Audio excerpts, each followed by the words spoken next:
Hello hi friends, welcome back to our YouTube channel. ಇವತ್ತಿನ ಈ ಒಂದು ವಿಡಿಯೋ ಒಳಗೆ ಪ್ರಧಾನ ಜಿಲ್ಲಾ ಮತ್ತು ಸತ್ರ ನ್ಯಾಯಾಧೀಶರ ಕಚೇರಿ ಒಳಗೆ ಖಾಲಿ ಇರುವಂಥ ಹುದ್ದೆಗಳನ್ನ ನೇಮಕಾತಿ ಮಾಡಿಕೊಳ್ಳೋಕೆ ಒಂದು ಅಧಿಸೂಚನೆಯನ್ನು ಹೊರಡಿಸಿದಾನೆ. ಅದು ಎಲ್ಲಪ್ಪ ಅಂದ್ರೆ ಚಿಕ್ಕಮಂಗ್ಳೂರೊಳಗೆ ಖಾಲಿ ಇರುವಂಥ ಹುದ್ದೆಗಳು. ಮತ್ತು ಯಾರ್ಯಾರೆಲ್ಲ 10th ಮುಗಿಸಿರಿ ಮತ್ತು ಉದ್ಯೋಗದ ಒಂದು ನಿರೀಕ್ಷೆಯಲ್ಲಿದ್ರಲ್ಲ ಅವ್ರಿಗೊಂದು ಬೆಸ್ಟ್ ಆಪರ್ಚುನಿಟಿ ಐತಿ. ಮತ್ತು ಈ ಒಂದು ಜಿಲ್ಲಾ ನ್ಯಾಯಾಲಯ ಒಳಗೆ 4 ವಿಧವಾದಂತಹ ಹುದ್ದೆಗಳನ್ನ ಕರೆದಾನ. ಪ್ಯೂನು, ಪ್ರೊಸೆಸ್ ಸರ್ವರು, ಟೈಪಿಸ್ಟು, ಸ್ಟೆನೋಗ್ರಾಫರ್ ಅಂತ ಹೇಳ್ಬಿಟ್ಟು ಒಂದೊಂದು ಸಪ್ರೇಟ್ ವೀಡಿಯೋ ಮಾಡೀನಿ. ಟೋಟಲ್ 4 ವೀಡಿಯೋ ಆಗಿದಾವೆ. ಮತ್ತು ಯಾರ್ಯಾರಿಗೆ ಅವ್ರು ನಿಮ್ಮ ಕ್ವಾಲಿಫಿಕೇಷನ್ ವೈಸ್ ನಿಮ್ಗೆ ಏನಾರು 10th, ಸೆಕೆಂಡ್ ಇಯರು ಮತ್ತು ಡಿಗ್ರಿ ಹಿಂಗೇನಾರು ಆಗಿತ್ತಂದ್ರೆ ಡಿವೈಡೆಂಟ್ ಮಾಡಿ ವೀಡಿಯೋ ಮಾಡಿ ಹಾಕೀನಿ. ಅಲ್ಲಿ ಹೋಗಿ ನೀವು ನೋಡ್ಕೋಬೋದು. ಇದು ಫಸ್ಟ್ ಒಂದು ಬಂದುಬಿಟ್ಟು ನಿಮ್ಗೆ ಪ್ಯೂನ್ ಅಂತ ಬರ್ತೈತಿ. ಇದು ನಿಮಗೆ ಬರೀ 10th ಮ್ಯಾಗ ಕರೆದಾನ. ಮತ್ತು ಇದಕ್ಕೆ ಯಾವುದೇ ರೀತಿಯಾದಂತಹ ಎಕ್ಸಾಮ್ ಇರೋದಿಲ್ಲ. ಓನ್ಲಿ ನಿಮ್ಮದು ಇಂಟರ್ವ್ಯೂ ತೊಗೋತಾನೆ. ಇಂಟರ್ವ್ಯೂ ತೊಗೊಂಡು ನಿಮ್ದು ಸೆಲೆಕ್ಷನ್ ಮಾಡ್ಕೋತಾನೆ. ಇಲ್ಲಿ ನೀವು ನೋಡ್ಬೋದು, ಇದು ಆನ್ಲೈನ್ ಮುಖಾಂತರ ಅರ್ಜಿ ಸಲ್ಲಿಕೆ ಕೊನೆಯ ದಿನಾಂಕ ಇದೇ ತಿಂಗಳು 28 ತಾರೀಕು ಇದು ಎಂಡ್ ಆಗ್ತೈತಿ. 28 ತಾರೀಕು ಒಳಗೆ ನೀವು ಯಾರ್ಯಾರೆಲ್ಲ ಇದಕ್ಕೆ ನಿರೀಕ್ಷೆಯಲ್ಲಿದ್ದಾರಲ್ಲ ಅವ್ರು ಹೋಗಿ ಇದಕ್ಕೆ ಅಪ್ಲಿಕೇಶನ್ ಹಾಕಬಹುದು. ಇಲ್ಲಿ ನೀವು ನೋಡ್ಬೋದು, ಪೇವನ್ ಅಂತ ಹೇಳ್ಬಿಟ್ಟು ಟೋಟಲ್ 47 ಪೋಸ್ಟ್ಗಳು ಅದಾವೆ. ಮತ್ತು ಇದಕ್ಕೆ ಸ್ಯಾಲ್ರಿ ಬಂದುಬಿಟ್ಟು 27,000 ರೂಪಾಯಿದಿಂದ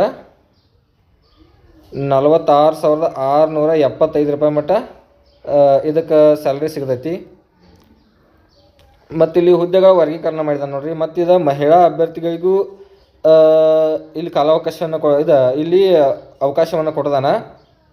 ಇಲ್ಲಿ ನೀವು ನೋಡ್ಬೋದು, ಸಾಮಾನ್ಯ ಅಭ್ಯರ್ಥಿ ಒಳಗೆ ಮಹಿಳಾ ಅಭ್ಯರ್ಥಿಗೆ 8 ಪೋಸ್ಟ್ ಅದಾವೆ. ಮತ್ತು ಗ್ರಾಮೀಣ ಅಭ್ಯರ್ಥಿಗೆ 6 ಪೋಸ್ಟು, ಮತ್ತು ಕನ್ನಡ ಮಾಧ್ಯಮ ಅಭ್ಯರ್ಥಿಗೆ 2 ಪೋಸ್ಟು, ಮತ್ತು ಅಂಗವಿಕಲ ಅಭ್ಯರ್ಥಿಗೆ 1 ಪೋಸ್ಟು, ಮಾಜಿ ಸೈನಿಕ 2 ಪೋಸ್ಟು, ಮತ್ತು ಯೋಜನಾ ನಿರಾಶ್ರಿತರ ಅಂತ ಹೇಳ್ಬಿಟ್ಟು 1 ಪೋಸ್ಟು, ಮತ್ತು ಇತರೆ ಅಂಥೇಳಿ 3 ಪೋಸ್ಟ್ ಅದಾವೆ. ಟೋಟಲ್ 23 ಪೋಸ್ಟ್ಗಳು ಸಾಮಾನ್ಯ ಅಭ್ಯರ್ಥಿಗಳಿಗೆ ಅದಾವೆ. ಮತ್ತು ಪರಿಶಿಷ್ಟ ಜಾತಿ ಒಳಗೆ ಪ್ರವರ್ಗ 1ಕ್ಕೆ ಪ್ರವರ್ಗ ಏಕ ಮಹಿಳೆಗೆ 2 ಪೋಸ್ಟ್ ಅದಾವು. ಗ್ರಾಮೀಣ ಅಭ್ಯರ್ಥಿಗೆ 1 ಪೋಸ್ಟ್ ಐತಿ. ಮತ್ತು ಪರಿಶಿಷ್ಟ ಜಾತಿ ಪ್ರವರ್ಗ ಬಿ ಒಳಗೆ ಮಹಿಳಾ ಅಭ್ಯರ್ಥಿಗಳಿಗೆ 2 ಪೋಸ್ಟ್ ಅದಾವು. ಮತ್ತು ಪರಿಶಿಷ್ಟ ಜಾತಿ ಪ್ರವರ್ಗ ಸಿ ಒಳಗೆ ಮಹಿಳಾ ಅಭ್ಯರ್ಥಿಗೆ 2 ಪೋಸ್ಟ್ ಅದಾವು. ಮತ್ತು ಪರಿಶಿಷ್ಟ ಪಂಗಡ ಒಳಗೆ ಗ್ರಾಮೀಣ ಅಭ್ಯರ್ಥಿಗೆ 1 ಪೋಸ್ಟ್ ಐತಿ. ಮತ್ತು ಅಂಗವಿಕಲ ಅಭ್ಯರ್ಥಿಗೆ 1 ಪೋಸ್ಟ್ ಐತಿ. ಟೋಟಲ್ 2 ಪೋಸ್ಟ್ ಅದಾವೆ. ಇಲ್ಲಿ ನೀವು ನೋಡ್ಬೋದು. ಮತ್ತು ಪ್ರವರ್ಗ 1 ಒಳಗೆ ಮಹಿಳಾ ಅಭ್ಯರ್ಥಿಗೆ 1 ಪೋಸ್ಟ್ ಐತಿ. ಮತ್ತು ಅಂಗವಿಕಲ ಅಭ್ಯರ್ಥಿಗಳಿಗೆ 1 ಪೋಸ್ಟ್ ಐತಿ. ಮತ್ತು ಪ್ರವರ್ಗ 2A ಒಳಗೆ ಮಹಿಳಾ ಅಭ್ಯರ್ಥಿಗೆ 3 ಪೋಸ್ಟ್ ಅದಾವೆ. ಗ್ರಾಮೀಣ ಅಭ್ಯರ್ಥಿ 3 ಪೋಸ್ಟು, ಮತ್ತು ಕನ್ನಡ ಮಾಧ್ಯಮ ಅಭ್ಯರ್ಥಿಗೆ 1 ಪೋಸ್ಟ್ ಐತಿ. ಟೋಟಲ್ 7 ಪೋಸ್ಟ್ಗಳು ಖಾಲಿ ಅದಾವೆ. ಮತ್ತು ಪ್ರವರ್ಗ 2B ಒಳಗೆ ಅಂಗವಿಕಲ ಅಭ್ಯರ್ಥಿಗೆ 1 ಪೋಸ್ಟ್ ಐತಿ. ಇಲ್ಲಿ ನೀವು ನೋಡ್ಬೋದು. ಮತ್ತು ಪ್ರವರ್ಗ 3A ಒಳಗೆ ಗ್ರಾಮೀಣ ಅಭ್ಯರ್ಥಿಗೆ 1 ಮತ್ತು ಅಂಗವಿಕಲ ಅಭ್ಯರ್ಥಿಗೆ 1 ಪೋಸ್ಟ್ ಅದ. ಮತ್ತು ಪ್ರವರ್ಗ 3B ಒಳಗೆ ಮಹಿಳಾ ಅಭ್ಯರ್ಥಿಗೆ 1, ಗ್ರಾಮೀಣ ಅಭ್ಯರ್ಥಿಗೆ 1 ಮತ್ತು ಅಂಗವಿಕಲ ಅಭ್ಯರ್ಥಿಗೆ 1 ಪೋಸ್ಟ್. ಟೋಟಲ್ 3 ಪೋಸ್ಟ್ಗಳು ಖಾಲಿ ಇರುವಂಥದ್ದು ಇಲ್ಲಿ ನೋಡ್ಬೋದು. ಮತ್ತು ನೆಕ್ಸ್ಟ್ ಬರೋದಂದ್ರೆ ಇಲ್ಲಿ ಶೈಕ್ಷಣಿಕ ವಿದ್ಯಾರ್ಥಿ ನಾ ಮೊದಲೇ ಹೇಳ್ದಂಗೆ ಇದಕ್ಕೆ SSLC ಆಗಿತ್ತಂದ್ರೆ ನೀವು ಇದಕ್ಕೆ ಅಪ್ಲಿಕೇಶನ್ ಹಾಕಕ್ಕೆ ನಡೀತೈತಿ. ಆದರೆ ಏನು SSLC ಒಳಗೆ ನೀವು 90 ಮೇಲೆ ಸ್ಕೋರ್ ಮಾಡಿರಬೇಕು. ಆಯಾ ಕಾಸ್ಟ್ ವೈಸು ಡಿಪೆಂಡ್ ಆಗ್ತದೆ. SSLC ಒಳಗೆ ಏನಾದ್ರು ನೀವು ಚಲೋ ಸ್ಕೋರ್ ಮಾಡಿದ್ರಂದ್ರೆ ಇದಕ್ಕೆ ನಿಮ್ಗೆ ಜಾಬ್ ಆಗೋದಕ್ಕೆ ಕನ್ಫರ್ಮ್ ಐತಿ. ಇಲ್ಲಿ ನೀವು ನೋಡ್ಬೋದು. ಅದರ ನೆಕ್ಸ್ಟ್ ಕನ್ನಡ ಭಾಷೆಯನ್ನು ಓದಲು ಮತ್ತು ಬರೆಯಲು ಬಲ್ಲವರಾಗಿರಬೇಕು. ಓದಕ್ಕೆ ಮತ್ತು ಬರೆಯೋಕೆ ಕಂಪಲ್ಸರಿ ಬರಬೇಕು. ಮತ್ತು ನೆಕ್ಸ್ಟ್ ವಯೋಮಿತಿಯನ್ನು ನೀವು ನೋಡೋದಾತಂದ್ರೆ ಕನಿಷ್ಠ ವಯೋಮಿತಿ 18 ವರ್ಷ ಐತಿ.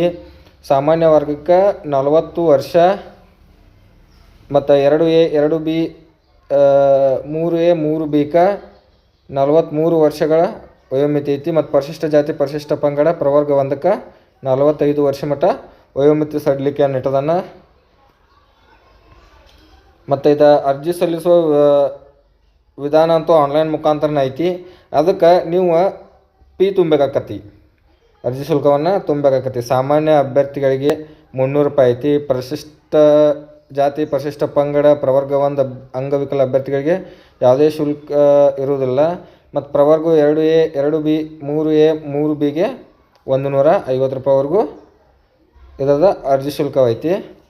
ಮತ್ತು ನಾನು ನಿಮ್ಗೆ ಆಗ ಹೇಳ್ದಂಗೆ ಇದಕ್ಕೆ ಯಾವುದೇ ರೀತಿಯಾದಂತಹ ಎಕ್ಸಾಮ್ ಇರಂಗಿಲ್ಲ. ಇಲ್ಲಿ ನೀವು ನೋಡ್ಬೋದು, ಇಲ್ಲಿ ಕೊಡ್ದಾನ ಡಿಕ್ಲರೇಷನ್ ಮಾಡಿದಾನೆ. ಇದು ಆಫಿಷಿಯಲ್ ನೋಟಿಫಿಕೇಷನ್, ಇಲ್ಲೇ ಡಿಕ್ಲರೇಷನ್ ಮಾಡಿದಾನೆ. ಅರ್ಹತಾ ಪರೀಕ್ಷೆಯಲ್ಲಿ ಗಳಿಸಿರುವ ಒಟ್ಟು ಶೇಕಡಾವಾರು ಅಂಕಗಳ ಆಧಾರದ ಮೇಲೆ ಒಂದು ಹುದ್ದೆಗೆ 10 ಅಭ್ಯರ್ಥಿಗಳಂತೆ ಅತಿ ಹೆಚ್ಚು ಅಂಕ ಪಡೆದ ಅಭ್ಯರ್ಥಿಗಳನ್ನು ಸಂದರ್ಶನಕ್ಕೆ ಕರೆಯಲಾಗುವುದು. ಸಂದರ್ಶನದಲ್ಲಿ ಗಳಿಸಿದ ಅಂಕದ ಆಧಾರದ ಮೇಲೆ ಆಯ್ಕೆ ಮಾಡಲಾಗುತ್ತದೆ. ನೀವು 10th ಮ್ಯಾಗ ಹೆಚ್ಚು ಅಂಕ ಗಳಿಸಿರಂದ್ರೆ ಒಂದು ಹುದ್ದೆಗೆ 10 ಮಂದಿನ ಹೇಳಿ ಸಂದರ್ಶನಕ್ಕೆ ಕರಿತಾನೆ. ಸಂದರ್ಶನ ಟೋಟಲ್ 10 ಮಾರ್ಕ್ಸಿನ ಸಂದರ್ಶನ ಇರ್ತೈತಿ. ಅದರೊಳಗೆ ನೀವು ಎಷ್ಟು ಮಾರ್ಕ್ಸ್ ತೊಗೋತಿರಲ್ಲ ಅದನ್ನು ಟ್ಯಾಲಿ ಮಾಡಿ ನಿಮಗೆ ಜಾಬ್ ಕೊಡ್ತಾನೆ. ಮತ್ತು ಯಾರ್ಯಾರೆಲ್ಲ ಕೋರ್ಟ್ನಾಗ ಕೆಲಸ ಮಾಡೋಕ್ಕೆ ಇಷ್ಟಪಡ್ತಿರಲ್ಲ ಅವ್ರಿಗೊಂದು ಬೆಸ್ಟ್ ಆಪರ್ಚುನಿಟಿ ಐತಿ. ಡೇಟು ಆಲ್ಮೋಸ್ಟ್ ಇನ್ನೊಂದು ಸ್ವಲ್ಪ ದಿನ ಐತಿ. ಅದಕ್ಕೆ ಬೇಗ ಹೋಗಿ ಅಪ್ಲೈ ಮಾಡಿರಿ. ಮತ್ತು ಇನ್ನೂ ನಿಮ್ಮ ಫ್ರೆಂಡ್ಸ್ ಒಳಗೆ ಯಾರಾದರೂ ಕೋರ್ಟ್ ಜಾಬ್ ನಿರೀಕ್ಷೆ ಒಳಗಿದ್ದಂದ್ರೆ ಅವ್ರಿಗೂ ಒಂದು ಸ್ವಲ್ಪ ವೀಡಿಯೋ ಸಜೆಷನ್ ಮಾಡಿರಿ. ಮತ್ತು ಇನ್ನಷ್ಟು ಹೆಚ್ಚಿನ ಉದ್ಯೋಗ ವೀಡಿಯೋಗಳಿಗಾಗಿ ನಮ್ಮ ಚಾನಲನ್ನು ಸಬ್ಸ್ಕ್ರೈಬ್ ಮಾಡಿ.